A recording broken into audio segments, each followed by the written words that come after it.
Does the thought of planning a Disney vacation completely overwhelm you?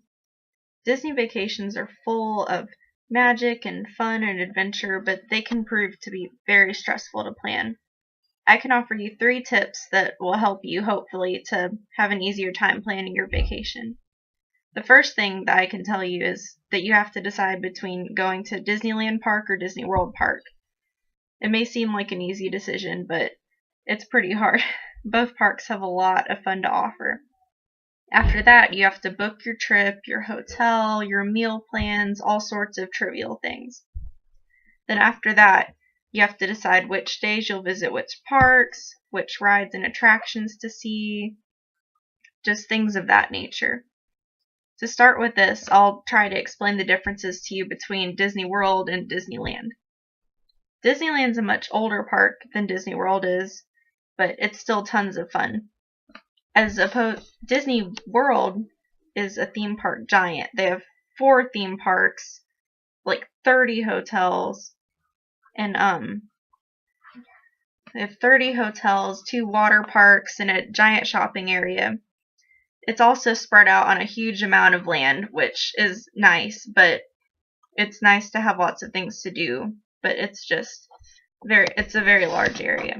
If the thought of that completely overwhelms you, then Disneyland might be more your speed.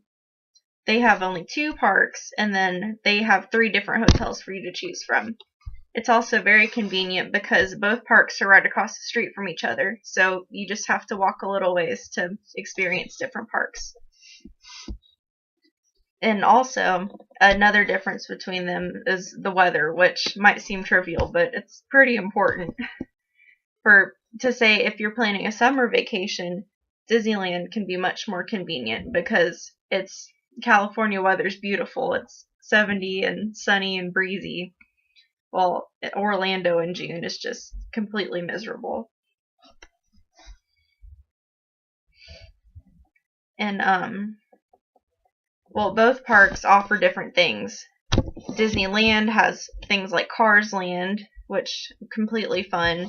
They have a park called California Adventure with a pier and a big Ferris wheel, things like that. Disney World offers Epcot, and they offer Animal Kingdom, which you can't find that in California. Both are very fun. Epcot is more about exploring the world and space and culture, while Animal Kingdom is animals. They have a safari and a mountain roller coaster, tons of fun things there.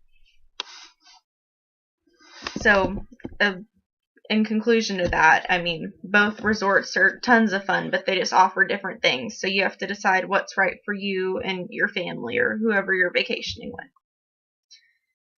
So after you decide on a park, you have to book your trip, have to decide what amenities you want, which hotel you'll stay at, what your meal plan will be, tons of things like that. So it's pretty easy booking your trip. You just go through the website and you can decide how many nights you'll be staying, how many days you need park tickets for. You can book character breakfasts in advance, which you need to book those in advance. They fill up very quickly. You book your hotel, you plan just everything out ahead. You can do all that stuff online. Now you can even book like 3 fast passes when you buy your ticket online, which is very nice.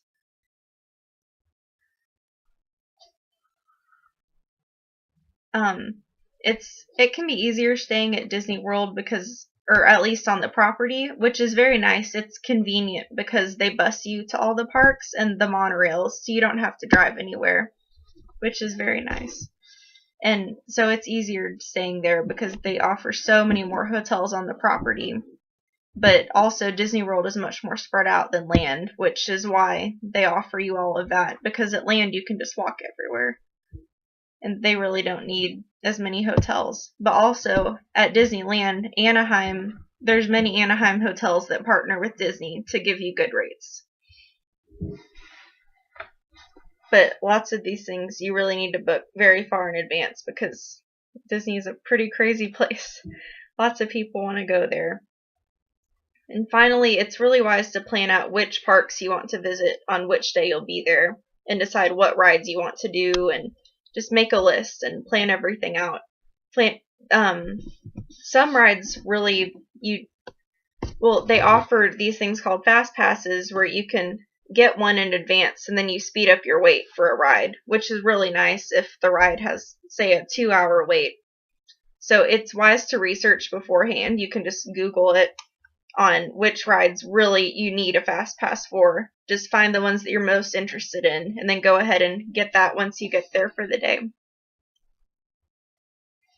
So yeah, hopefully after this presentation, you'll have a more straightforward approach to planning your trip.